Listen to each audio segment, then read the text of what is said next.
ICS3U. This lesson is on some string operations, things we can do with strings to make our lives easier as programmers, and when we're making programs to do something, strings can come to the rescue and they can really help us out. I wanted to start off by talking about characters.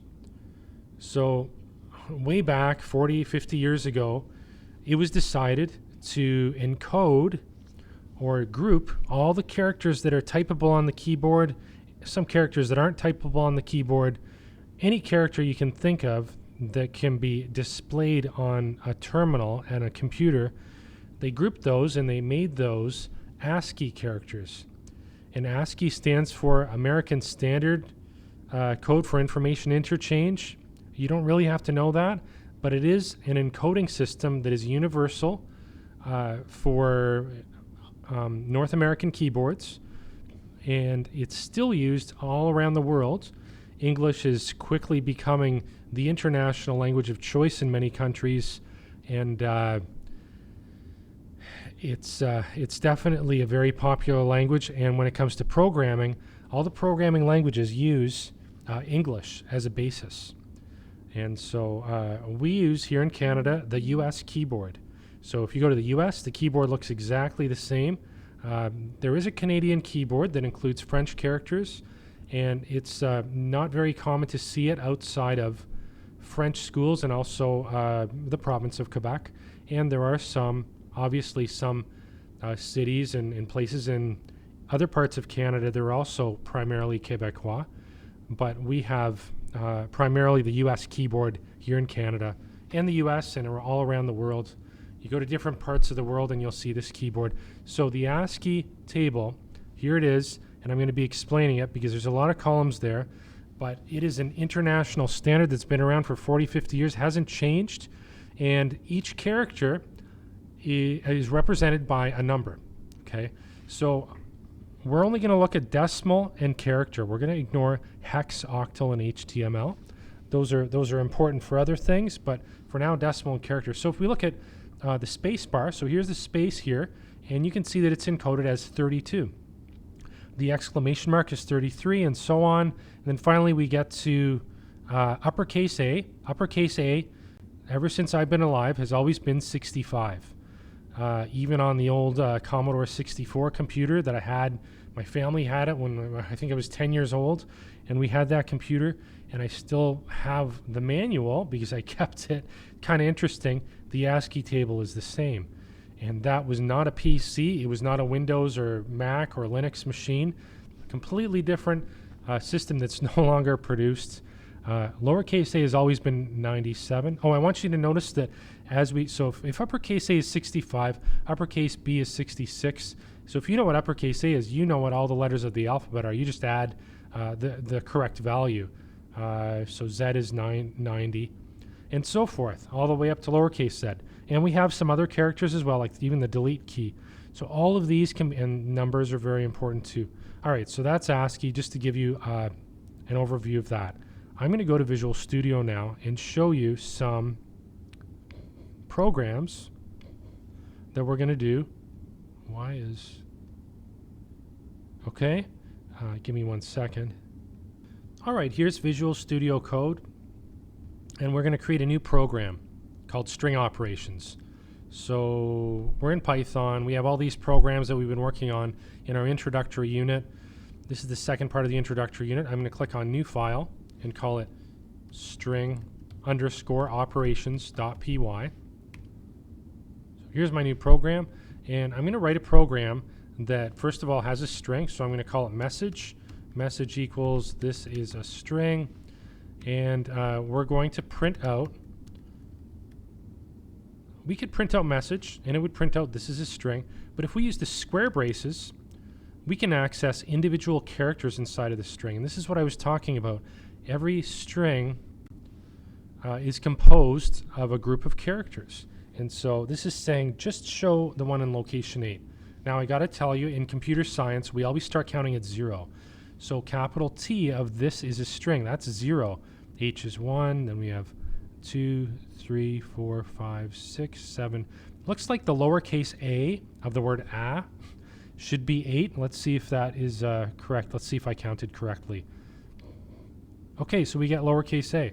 That's for message at location 8. So I want you to know that with the square braces, you can put the square braces next to a string variable name, and whatever number you put in there will access the location of the string, so the character at that location. If I put 0, you'll see it should be a capital T, just to prove that to you. There, we got the capital T at the bottom. All right, so we have seen loops already, and we've also seen while loops. So you can see my screen. I'm going to be using a while loop to show all the locations, all the characters in this string one by one. So we can say for, and then I in range. I is commonly used as for the word index. For I in range, 0, 2, and you can put down, you can count up the number of characters there. This is one way of doing it, not the most efficient. I'll show you a better way in a second, but let's count up all the characters in message. 1, 2, 3, 4, 5, 6, 7, 8, 9, 10, 11, 12, 13, 14, 15, 16. I'm getting 16. So there's my for loop. It's going to loop around from 0 to 15. So here's the other thing.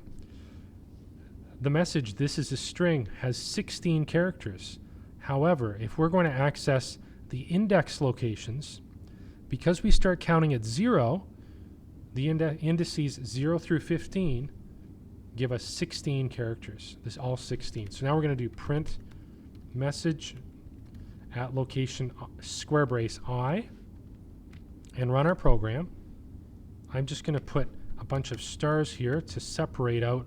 Remember we had message of 0 there, so we're gonna run that, and you can see that if I pull up my bottom window there, you can see more all at the same time. You can see it starts with, it says T for line 2, then the stars. Now it shows every character in our message,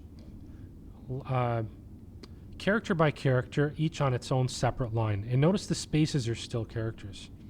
So the other thing we can do is we only want to go to 13. So if we only go to 13, it's going to miss the last few characters at the end. And you can see it only goes, it says this is a stir. It doesn't do the ing. You could start at location 5 instead of 0, and then it would only give a partial part. So now it's only starting at the I. It says is a stir, okay? Is a str. So I'll put it back to the way it was. Now let's say that we wanted we didn't want to count up how many characters were in the string. Well, we can use something called the Len method. So we can say, instead of 16, we can erase that in the for loop. We can say len bracket message. And what the len function does, or the len method does, is it returns the number of characters in the message, in the string called message. So when we run it, it shows perfectly. And if we were to change the length of this is a string, and now I'm done typing. Okay, so I'm just typing a bunch of stuff. If I run this again, len takes care of it. You don't have to modify your program for every different string. And this is, the start of something called modular design, or where you write a program that will work in a variety of situations, not just the specific situation that you're doing. And that's a hallmark of good programming. So len is a really important thing, and if you didn't know that command, you wouldn't be able to do that. Okay, I'm going to show you something else now. So another string operation. How about, I'm going to put a comment here, and we're going to compare two strings. Compare two strings and decide which comes first in the dictionary. This is known as lexicographical ordering. So we're going to have two variables. Name 1, I'm going to say alligator. And then we're going to have name 2. We're going to call it aardvark. So you know that what happens here is, well, alligator and aardvark both start with A. They're both close to the beginning of the dictionary. Oh, dictionary. There we go. However, if the first letter is the same, the rule is you go to the second letter. So with alligator, second letter, we got L. aardvark, second letter we get A. So aardvark is going to win out. It's going to come first in the dictionary. So we should expect aardvark to come first in the dictionary for that reason.